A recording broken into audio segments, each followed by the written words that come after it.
Kathy, Chesapeake Coastkeeper. Actually, you're bringing a guest, aren't you? Yeah. Kathy and guest. Hi, everybody. I'm Kathy Phillips, Chesapeake Coastkeeper, and I came over from the other bays. Everybody, I know, concentrates on the Chesapeake Bay, but the forgotten bays over on the easternmost part of the state of Maryland, the Maryland coastal bays, are just as endangered, are having the same issues that we're having over here in the Chesapeake Bay watershed. So those are the waters that I patrol and protect, and I'm here to remind everybody that we do have the coastal bays in Maryland also. I was going to speak to you, I was asked to speak to you about the failed efforts to get the offshore wind legislation through this past session. But instead, rather than take time up talking about that and the fact that apparently the state thinks it's better environmentally to burn trash and now apparently burn chicken manure to create energy rather than put effort and resources into getting us offshore wind to generate our electricity. But instead of talking about that today, I want to introduce to you a woman from my watershed. She's a parent of 2 wonderful children, and she has a few things that she would like to say today regarding the health of our waters. This is Carolyn Lott from Ocean City, Maryland. Thank you, Kathy.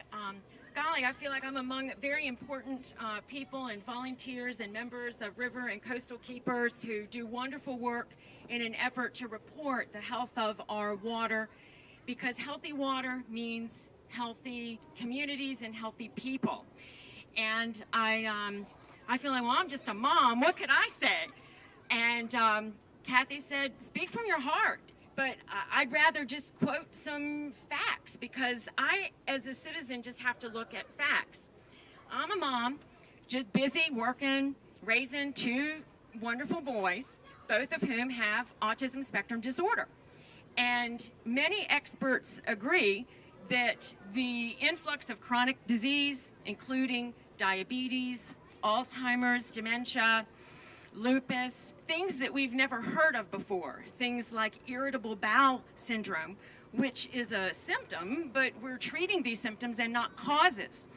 And many experts agree that it's environmental impact on our children. And I would challenge the EPA that when you're setting healthy standards, let's not set those standards for what would be a grown man, healthy 200 pounds, but instead for the more vulnerable population, an unborn child, or perhaps a healthy growing weight of a yet to develop immune system that is perhaps only 10 pounds.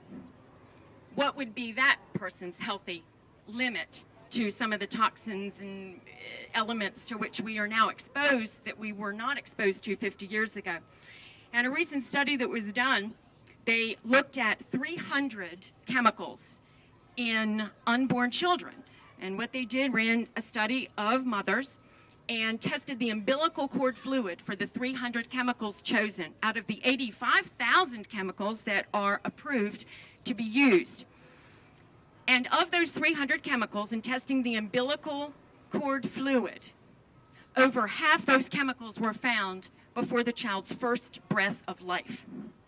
Our kids don't have a chance. And I think that where we are busy raising children and working, and we depend upon people like the River and Coast Keepers and part of the Water Alliance to speak for the water, because it cannot speak for itself. It is a silent ripple, but that affects all of us in the air we breathe, in the food we eat, and even to the things we smear on our skin. So I thank the Waterkeeper Alliance, who keeps track of man's influence on the lives around us, because I'm just a mom. But hindsight's 20/20, and I would tell you this, I live with the results of the environment every day. Thank you.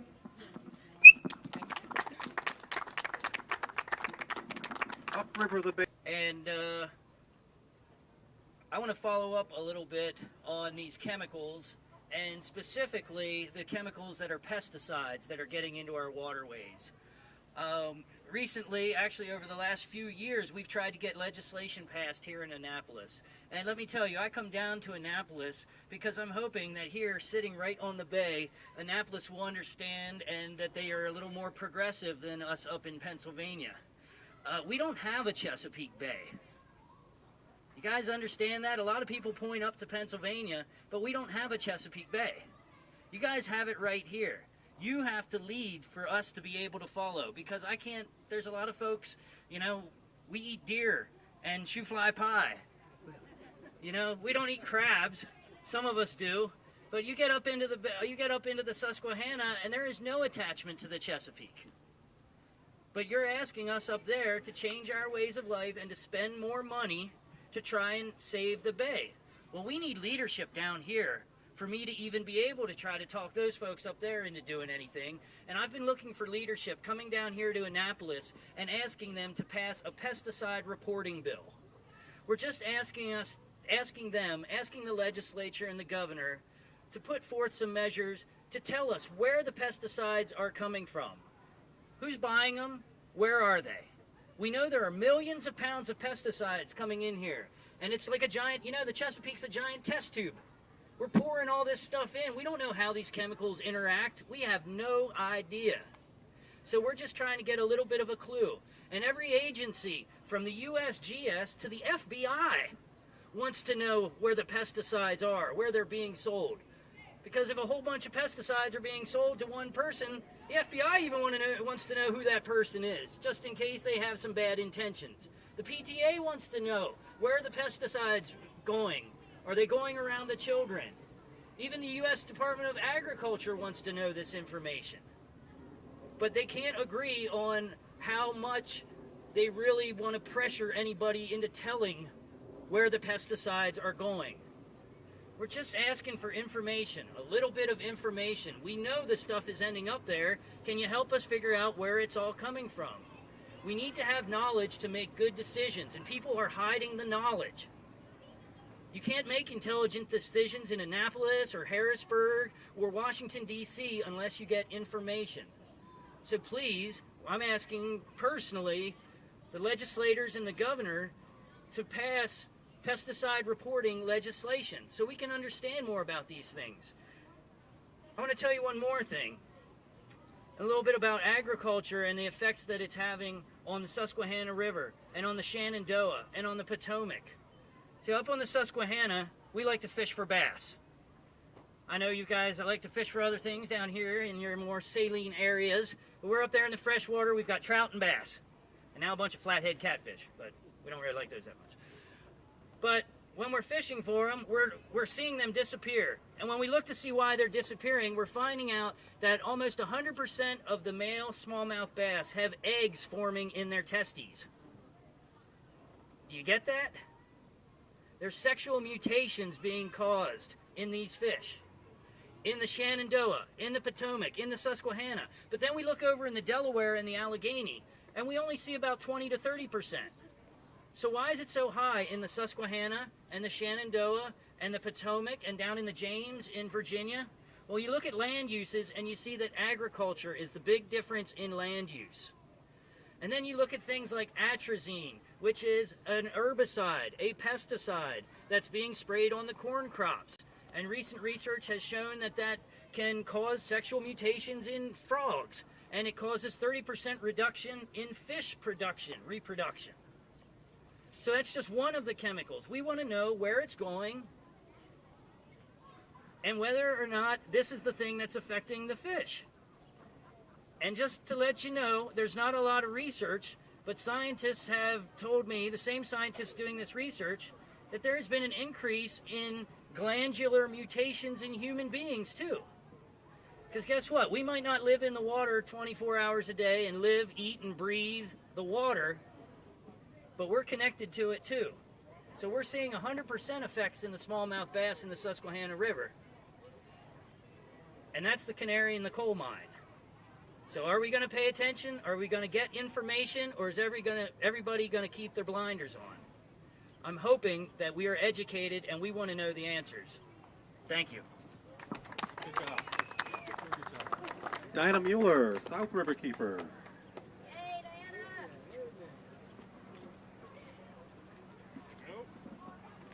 Good afternoon. I'm Diana Muller. I'm your South Riverkeeper, and with me we have my son Keegan Muller and Ariana Muller. And I want to talk about stormwater. What has it been doing this past spring? Do you kids know what it's been doing? Raining, raining, and raining. Where does this ditch right here go? It says drains to waterways right there. Where is it going? Right out there. Do you know what? The state of Maryland says that 48 hours after a rain event, you can't go swimming. Do you guys like to swim? Do you like to swim? Yeah! Do you like to swim? Yeah! Well, you know what? You can't swim. You know why? Our stormwater is so polluted and has so much PCBs, trichloroethylenes, cadmium, copper, lead, mercury, and bacteria that you turn out like smiley catfish from the South River. We are sick and tired of seeing this in the South River, and we need to clean up our stormwater. We need to pass a stormwater utility fee, and we need to do it now. What do you guys say? All right.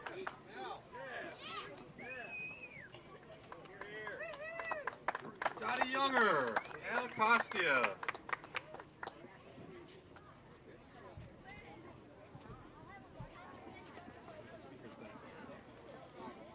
I'm Dottie. I'm the Anacostia Riverkeeper. Does anybody here know where the Anacostia River is? Washington, D.C. It is the other river in Washington, D.C. Most of the Anacostia River is in Washington, D.C., but most of the land that's connected to the river, that area of land that's called a watershed, most of that watershed is in the state of Maryland. So what happens in Maryland directly affects what happens to the health of the Anacostia River. About a year ago, the District of Columbia passed a bag bill. It put a 5-cent user fee on plastic bags to encourage folks to use recyclable bags. Who uses a recyclable bag? All our kids do. Great to see. So we asked folks to start using recyclable bags. If they didn't, then they paid a 5-cent user fee, and that fee was collected into a fund that now funds restoration projects on the Anacostia River. In Washington, D.C., we have found that almost half the trash in the Anacostia River comes from plastic bags. And just after a few months of that bag bill being in effect, we have found 66% fewer plastic bags in the river. It's been such an effective bill that we have the really fabulous problem that we're raising less money than we thought we would for the restoration fund. We've only raised about $2 million so far. But so far, that's hundreds of thousands of dollars that are being implemented right now on restoration projects on the Anacostia River. The state of Maryland had the same opportunity this year to pass a similar bag bill. The state of Maryland had all of the facts from the District of Columbia. It had a perfect test case from the District of Columbia. And not only did the state of Maryland, did the legislature fail to pass that bill, they couldn't even get the bill out of committee. And so what happened is you had a bunch of legislators who said they really supported the bill and had all the evidence that it worked, but not only did they not pass it, it didn't even get out of committee. Some of the restoration money that Anacostia Riverkeeper is going to get from DC's bag bill is going to go into putting in a trash trap. And we're seriously contemplating putting that trash trap right at the Maryland-DC line. And we're going to catch trash that comes into the district from Maryland. And one day, if the state of Maryland cannot pass a bag bill and leaves it to its local jurisdictions to do, like Montgomery County has fortunately done, I wouldn't be surprised if the people of the District of Columbia catch the plastic bags coming from Maryland and decide to return them back to you.